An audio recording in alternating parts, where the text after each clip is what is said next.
اللهم إنا نحمدك ونستعينك جزا الله عنا محمدا صلى الله عليه وسلم ما هو أهله. أما بعد، أعوذ بالله من الشيطان الرجيم. بسم الله الرحمن الرحيم. فأما من تاب وآمن وعمل صالحا فعسى أن يكون من المفلحين. وقد ورد في الحديث عن طلحة بن عبيد الله يقول جاء رجل إلى رسول الله صلى الله عليه وسلم من أهل نجد ثائر الرأس نسمع دوي صوته ولا نفقه ما نقول ما يقول حتى دنا فيضا ويسأل عن الإسلام. فقال رسول الله صلى الله عليه وسلم 5 صلوات في اليوم والليلة. فقال هل علي غيرها؟ قال لا إلا أن تطوع. قال رسول الله صلى الله عليه وسلم صيام رمضان. قال هل علي غيره؟ قال لا إلا أن تطوع. قال وذكر له رسول الله صلى الله عليه وسلم الزكاة. قال هل علي غيرها؟ قال لا إلا أن تطوع. قال فأدبر الرجل وهو يقول والله لا أزيد على هذا ولا أنقص. قال رسول الله صلى الله عليه وسلم أفلح إن صدق أو كما قال صلى الله عليه وسلم.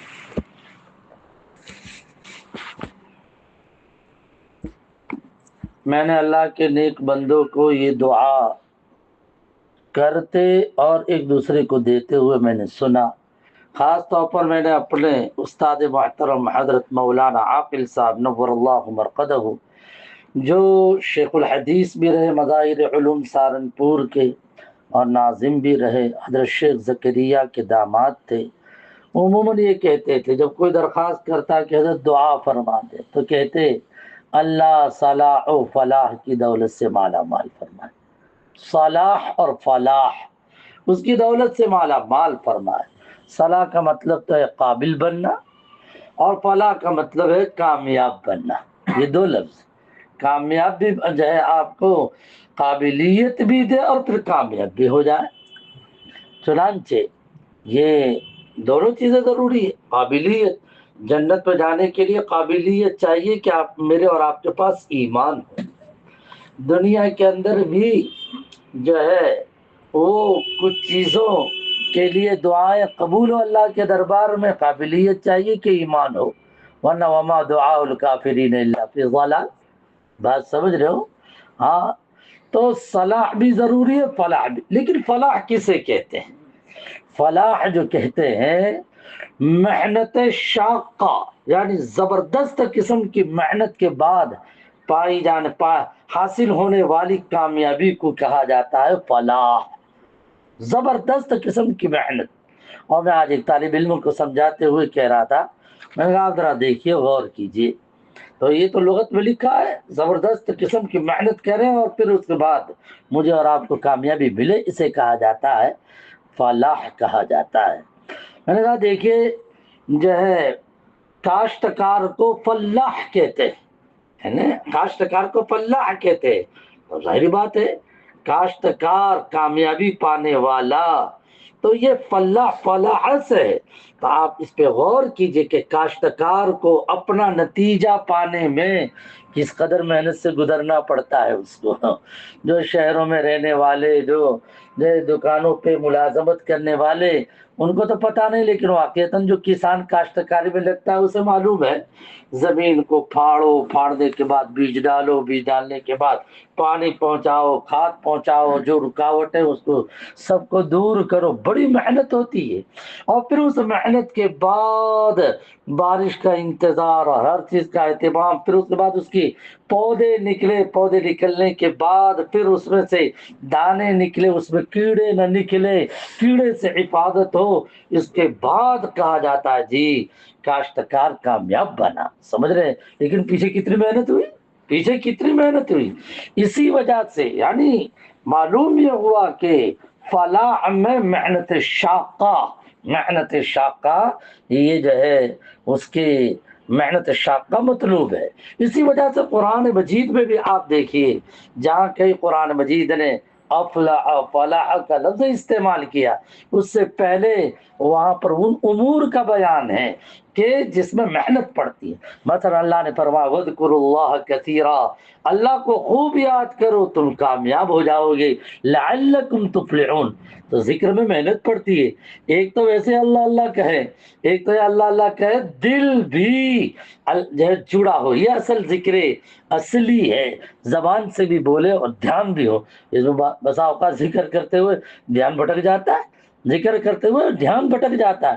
شیخ عبد القادر جیلانی ذکر کروا رہے، شیخ عبد القادر رائے پوری رحمۃ اللہ علیہ وہ ذکر کروا رہے تھے، صاحب کش بزرگ تھے، مختلف جو ہے کمروں میں حجروں میں ذاکرین جو ہے وہ بیٹھ کے ذکر کر رہے تھے، اچانک آپ پر بات کھلی کہ وہاں پر ایک جو ہے آپ کا سارک، آپ کا مرید ایسا ہے کہ جو ذکر تو کر رہا اللہ اللہ، لیکن وہ 2-3 دن کے لیے آیا تھا تو خرچہ گھر والے کو دے کے آیا تھا، وہ خرچہ ختم ہو گیا اور جو ہے یہاں پر 5واں دن چل رہا ہے، تو وہ اسی میں اس کا دماغ بھٹک رہا، اللہ اللہ تو کہہ رہا ہے لیکن ایک ایک گھر پہ خرچے کا کیا ہوگا۔ تو حضرت فوراً خادم تھا، اس کو کہا دیکھ فلاں حجرے میں فلاں آدمی، اس کو بلا اور اس کو آیا، اس کے بعد حضرت پیسے جیب میں سے دیے، فرمایا گھر کی فکر نہ کر اور جو ہے یہ پیسے وہاں پہ پہنچا دینا، تو اللہ کا نام دھیان دے کر لیں۔ صاحب کش تھے وہ۔ تو ذکر اللہ میں محنت پڑتی ہے، تقوی میں محنت پڑتی ہے، اس لیے اللہ نے فرمایا فاتقوا اللہ یا اولی الالباب لعلکم تفلحون۔ تقوی یعنی اللہ ناراض نہ ہو اس طرح سے رہنا، بلکہ قرآن مجید میں ایک جگہ پر جو تفلحون فرمایا جاہدو پر، خوب محنت کرو، جاہدو فی سبیلی لعلکم تفلحون، کامیاب ہو جاؤ گے۔ معلوم یہ ہوا کامیابی کے لیے محنت شاقہ۔ میں نے یہ مضمون اس لیے آپ حضرات کی خدمت میں پیش کیا کہ ظاہر بات ہے کل گزشتہ آپ نے سنا کہ ایک اللہ کا بندہ دنیا سے رخصت ہوا، اور وہ کیا دنیا سے رخصت ہوا، پوری دنیا کو رلا کے چل دیا۔ فرعون کے کہاں مرنے کا تذکرہ کیا قرآن نے اور کہہ دیا نہ آسمان رویا نہ زمین، فما بکت السماء علیہ، فما بکت السماء فما بکت علیہم السماء، کہ ان پر نہ آسمان زمین کوئی نہ رویا، اور یہاں تو روتے نہ اور بلبلاتے چیختے چلاتے ہیں، کیا بڑا اور کیا چھوٹا، کیا عالم اور کیا غیر عالم، کیا سمجھے قریب نے کیا بعید، ہر کوئی روتا ہوا نظر آ رہا ہے۔ تو اب ظاہرات اللہ پاک جو ہے ان کی قبر کو نور سے منور فرمائے، اعلی علیین میں جگہ عطا فرمائے، متعلقین کا فیض جو ہے قیامت تک اللہ جاری ساری فرمائے۔ لیکن میرے دل میں آیا کامیاب ہو گئے حضرت، کامیاب ہو گئے، لیکن اس کامیابی کے پیچھے جو چیزوں میں پیش کرنا چاہتا ہوں، جب کوئی ایک آدمی محنتیں کرتا ہے، اللہ کے نبی علیہ الصلوۃ والتسلیم نے اس کے متعلق بھی فرمایا کامیاب ہو گیا۔ جیسے میں نے یہ روایت صحیح بخاری کی پڑھی، یہ صفحہ 11 پر ہے ہندوستانی نسخے کے اعتبار سے، اس میں یہ ہے ایک آدمی آیا نبی جی سے کچھ سوال کرنے کے لیے، میں بہت اختصار کے ساتھ پیش کر رہا ہوں، اور اس نے نبی جی سے سوال اسلام کیا ہے، دیہات کے تھے، میرے آقا نے فرمایا 5 ٹائم کی نماز، کچھ اور تو نہیں کہا، نفل پڑھ دے تو ایک الگ چیز ہے، پھر فرمایا روزے رکھنا، کچھ اور تو نہیں کہا، نہیں نفل پڑھ دے تو کچھ اور چیز ہے، زکوٰۃ کا اللہ کے رسول کچھ اور تو نہیں فرمایا، کچھ نفلی مال دے دے وہ ایک الگ چیز ہے، اور پھر آقا نے فرمایا بس ایک کام کرنا ہے، اور وہ جانے لگا اور کہا قسم خدا کی نہ اس میں گھٹاؤں گا نہ بڑھاؤں گا۔ نبی جی سنا تو خوش ہو گئے، فرمایا افلح ان صدقہ، یہ آدمی اپنی بات میں سچا تو کامیاب۔ سمجھ رہے ہیں؟ اب میں حضرت والا کے متعلق کہوں، میرے اپنے مشاہدات میں آپ لوگوں کے سامنے پیش کروں کہ کامیاب کیسے۔ کل بندے خدا سے میں نے معلوم کیا تو ایک بندے خدا کہنے لگے کہ مالی انفاق کا ان کا یہ حال تھا کہ حرم شریف میں جانے کے لیے جو اپنی بلڈنگ سے نکلے اور 2 طرف سے چادر لپٹی ہوئی ہے، لیکن جو بھی حرم کا خادم آیا اپنے سیدھے ہاتھ سے بھی الٹے ہاتھ سے بھی 2 طرفہ وہ تقسیم کر رہے ہیں، تقسیم کر رہے ہیں۔ ان کے دعا کے مناظر میں نے خود دیکھے، اور وہ دعا کے مناظر یہ کہ صفا پہ بھی 7 چکر لگتے ہیں، صحیح میں صفا پر بھی مستقل اپنے خدام کے ساتھ بیٹھے ہوئے ہیں، اور صفا پر بیٹھ کر وہاں دعا مانگ رہے ہیں، وہاں سے پھر چلے اور پھر مروہ پہ پہنچے، وہاں مروہ پر بھی اہتمام کے ساتھ آپ نے دعا فرمائی۔ میں سمجھا کہ شاید 1 چکر میں ایسا کیا ہوگا، واللہ میں نے یہ دیکھا کہ 7 چکر میں حضرت اہتمام کے ساتھ بلبلاتے ہوئے جو ہے نظر آئے، دعا مانگتے ہوئے، محنت شاقہ انہوں نے محنتیں کی۔ ان کے جو ہے متعلق متعلقین میں سے ایک سے ملاقات ہوئی، فرمایا مریدین کو صحیح کرنے، ٹھیک ٹھاک تزکیہ و احسان کے خاطر صبح تراویح کے بعد سے جو ہے سحر تک، اور پھر بعد میں چل کر فجر کے بعد سے لے کے اشراق تک مستقل ایک ایک کو وقت دیتے، وہ کوئی سوال کرے اس کا جواب، اور پھر اس طرح کی ساری چیزیں محنت شاقہ، سمجھ رہے ہو؟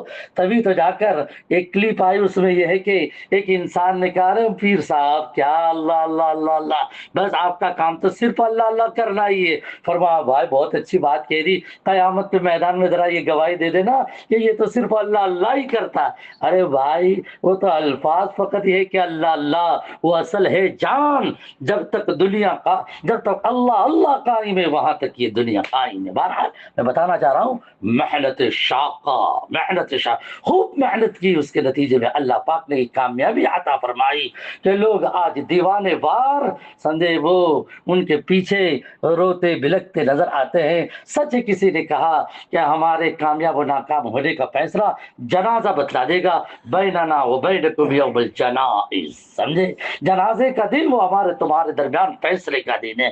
بہت بڑے اللہ والے دنیا سے رخصت ہو گئے، اللہ ان کے فیوز کو قیامت تک قائم رکھے، اس کی دعا کرنی چاہیے، اور یہ کہ اللہ پاک امت کو ہر طرح کی فتنوں سے اللہ پاک حفاظت سلامتی عطا فرمائے، حضرت کے جو ہے نا درجات خوب بلند فرمائے۔ آج میں دعا سن رہا تھا ان کی کہ دعا کتنی عجیب، ایک ایک چیز جو آخر ایام کی دعائیں تھی وہ سننے جیسی ہے۔ بہرحال اللہ پاک مجھے اور آپ کو جانے والوں کے ان واقعات کے ذریعے سے عبرت حاصل کرنی چاہیے۔ عبرت یہی کہ دین کے خاطر محنتیں کرنی چاہیے، سمجھ رہے؟ اللہ عمل کی توفیق مجھے بھی عطا فرما، حضرات کو بھی نصیب فرما، ہمیں جس قدر ہو سکے ایصال ثواب بھی کرنا چاہیے، اور یہ کہنا چاہیے اللہ تیرے نیک بندوں کے نقش قدم پر چلنے کی توفیق دے، اس لیے کہ قرآن نے جہاں نبی جی کو اسوہ بتلایا وہیں یہ بھی فرمایا 21 پارے میں وَاتَّبِعْ سَبِيلَ مَنْ أَنَابَ إِلَيَّ، جو میری طرف متوجہ ہوا اے سننے والے ان کی پیروی کرو، وَاتَّبِعْ سَبِيلَ مَنْ أَنَابَ إِلَيَّ۔ اللہ پاک ہم لوگوں کو صحیح معنی میں نیک بندوں کے نقش قدم پہ چلنے کی توفیق عطا فرما، آمین۔ وآخر دعوانا الحمدللہ رب العالمین۔